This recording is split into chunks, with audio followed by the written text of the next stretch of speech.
Hi, my name is Blake Kernen. I am a sophomore in the graduating class of 2022. I'm in the College of Arts and Science. I'm double majoring in political science and English, I believe, with a minor in modern Middle Eastern studies. So last summer I worked at Nasdaq MarketSite. Nasdaq is one of the leading stock exchanges globally, specifically in America, I guess. It's in the financial industry, but they are trying to rebrand themselves as the technology industry because they're selling market parts, basically in a box. How do you start an exchange globally? So they facilitate market exchanges in countries all over the world, which was an incredibly cool thing to be a part of, really up and coming. Now they account for approximately 85% of the initial public offerings in the United States, so 85% of companies that IPO on an American exchange, which means go public essentially, choose us, NASDAQ, over the New York Stock Exchange, which is, a great thing to be a part of. It's a really rare, special place to grow up, essentially, and it was my first real job, so I do reflect on it really well. So my responsibilities as a marketing and communications intern at NASDAQ, well, the first thing I have to say is that I was really held responsible. It was a real job at a real company, and there were real people depending on the things I did, and knowing that, whatever I did became incredibly important to me. It was a really rare experience. So they have 2 live broadcasts every day, and I want to go into broadcast journalism, so that was perfect for me. They broadcast the opening and closing bell, which ends up on 4 or 5 networks, and their own, webinar as well. But NBC and Fox and Bloomberg always picked us up, which was really cool. So I would work on, I was marketing and communications, but I did a lot with the events team, so every morning I would help facilitate the opening bell ceremony with whatever company we had in ringing the bell. A lot of filling the confetti cannon. Always got to press the button, which was really, really fun. And then during the day, I would go up and work on other global and American endeavors, which was really cool. I helped facilitate our London conference. Packed everything, got all the name tags shipped out of there. So I joke, but it was really cool because there would be some name tag stuff, but then there would also be planning really special ceremonies and gifts for CEOs. Like the CEO of iHeart Media came in because they IPO'd while I was there, and I planned their whole gift. I found an artist to personalize a painting for the CEO, which was presented from the Nasdaq CEO to the iHeart CEO, which was really, really cool. And Nasdaq was really special because it's a very big global presence with a very small company. So globally, and there are exchanges all over the world, NASDAQ exchanges all over the world, there are about 4,000 people. So in New York, it was about 1,000. In MarketSite was about 400, and that includes the CEO. I got incredibly close with the CMO. We do weekly lunch and learns, which were either specific to marketing, so I could do a lunch with the other marketing interns. There were only about 6 of us. And the CMO, we would be invited to every single quarterly meeting, so the schedule fell so that I was there for 2 of those, and monthly meetings, which were led by Adina Friedman, the CEO, 16th most powerful woman in the world according to the Forbes list last year. She's amazing. She got to know us all by name as well. It was the most special professional experience of my entire life. I will say that without a doubt, not knowing what is going to happen to me in the future, but to have my first brush with professionalism be there, they did it right. And I would tell everyone, regardless of your interest, to apply, because I personally want to go into broadcast journalism. So you would think marketing and communications at a financial institution that's marketing themselves as a technology company wasn't right up my alley, but it actually ended up, the exposure was perfect, the people I got to work with were perfect, and we can attach a bunch of bells and whistles on it because people really did come from everywhere. I had to host the Iranian exchange. There were Chinese IPOs once every 2 weeks, and I used to call those language barrier awareness days. They were crazy, but really it did teach me how to do customer service on a very basic level. Events, doing things for people that it was a special day for them whenever they go public or whenever they ring the opening bell, making things special for people became something I cared about and was very good at. And all my human skills and professional skills and financial services skills greatly improved while I was there working in marketing, communications, and events. So. I went about finding it in a very unorthodox way, but I feel like if you're working anywhere freshman summer, it has to be unorthodox. So in my senior year of high school, we had a program that it was about as serious as you make it, but I tried to make it as serious as I could. That was a graduation requirement where you take a 3-week internship. I was talking to my dad about it. I decided between working at a veterinarian in my town because I love dogs, or working near where my dad worked in New York. And I decided that despite the fact that my dad has to wake up at 3 a.m. to get to New York for his 6 a.m. job, give or take, I swear, we live like a half hour from New York, you just had to get there early. I decided to take the one in New York, and it was the best decision ever because that was Nasdaq. He had a friend there that took me I got in at about 4:30 in the morning, 5, and I worked until 1 for 3 weeks only though, which was really, really great. Pretty simple stuff. It was basically just shadowing people.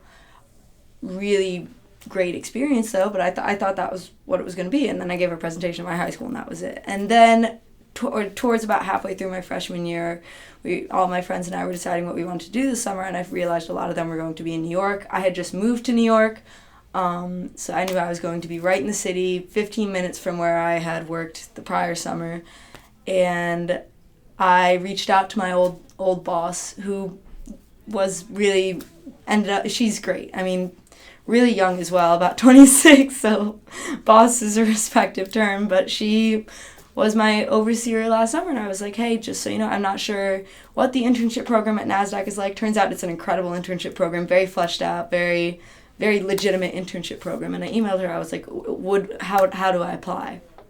Would I be able to come back this summer and work in any capacity possible for you guys? And she was very receptive. She was like, we loved having you, definitely come back. Here's the link to apply. It specifies that it's for juniors and seniors, but if you write to anyone specifically, I know that they can make exceptions, because I was one of the only it was my freshman summer. I was one of the only rising sophomores, but there are a lot of people who had just finished sophomore year, which they specify can't happen in the application, but I swear to God, it was like a lot of us. So then I applied, I updated her on the process, and I ended up working on the same team as last year. Obviously did not start at 5 a.m. This time, started around 9. Was really, really, really great. And I did their full standard run-of-the-mill 8-week program. Basically, the more prestige or well-known or more the company has to lose, the harder the onboarding process, more arduous the onboarding process is going to be. For Nasdaq, it takes about 3 months. So they'll let you know. I found out in about March, and I had to get fingerprints done. I had to get a background check done, several background checks. I had to go I had a password for everything, for all of the stuff online. I had to get my own laptop. I didn't have to, the company gives you a laptop, but I couldn't use my own and couldn't leave Nasdaq. And if it left Nasdaq, it would only work with the Nasdaq Wi-Fi, and that's how I got online to everything. I had to make all of these accounts, and what's really cool is they actually freeze these accounts when you leave. They're not deleted. So I had the same account from when I did that 3-week thing in high school, which means if I ever want to go back, I'll actually start from the same account. So all of their employees are members of the Nasdaq family forever, which I thought was really amazing. But there's a reason for application deadlines. There's a reason you need to be prompt with getting back to people, and it's because they're taking a bet on you. They're trusting you. Every company that hires you is. And you really need to respect their time. I know it's just a summer, but it's for these people, it could be their 10th summer, and they're just trying to move things along efficiently. So learn this the hard way. Get your fingerprints done as soon as you can. Oh, and I had to take a drug test too. Really, whole 9 yards. So I had prior experience at Nasdaq that facilitated me doing that again this summer, but for my job next summer, I actually did do a lot of handshake work, finding it. I think I may be going to NBC next summer, but I'm figuring it out. It looks good as of right now, and that would be a job that I heard about through a friend's sorority, actually, and then looked up on Handshake and got the whole information about. I know for a fact that cover letters are very important, and they're important that they need to be concise. They told me that while I was at Nasdaq, that if they get a long one, they're not reading it. So definitely I would recommend going to career services for the nuts and bolts of your application for everything. So my advice for anyone applying anywhere with any interest ever is I still do. I want to be a broadcast journalist. It's all I've ever wanted to be. If you can't tell by this breathy interview, I love hearing my own voice. But I had the opportunity to work at Nasdaq, and I knew it was a great internship, and I knew the people there were really special. And it wasn't exactly, I knew it wouldn't mirror what I saw for myself in 40 years, but I don't know if I saw myself at Penn either. So yeah, I applied and I did it and I loved it. And it was absolutely what I needed to do that summer. And I don't regret it even in the slightest. I don't even look in the direction of regretting what I did there. So my advice would be, don't pigeonhole yourself to one industry, be it consulting or financial services or broadcast journalism. Don't do that. Just if there's a place that seems special that you want in a place where you want to be, do it. Like 100% full send it. It's probably going to be a great experience, and I got really lucky. I found something that I did love and a company, an industry that was actually very hard to leave at the end of the summer. At the end of my 2 summers, very difficult looking anywhere else because the culture there is really special. But it's also just as valuable to learn what you don't like as well. So while you're in college and while you're not signing contracts that are going to last a year, try as many new things as possible. And then, I mean, that's a big piece of career advice from someone that I don't even know if I'm warranted to give career advice, but just advice that I need to like publicize at Penn is lean on your classmates. That's where I heard about my new internship from this summer. I could be your classmate for your internship this summer if you want to work at Nasdaq. But I'm just going to give you an example. Like, feel free to cut this out. But when I got in to Penn, I knew that I was never going to be the girl that got anywhere because she was going to be valedictorian, because I was not going to be valedictorian of Penn. My GPA is not perfect here. I can't have that on my resume because it's false. But what I do have is the incredible connections to my classmates here.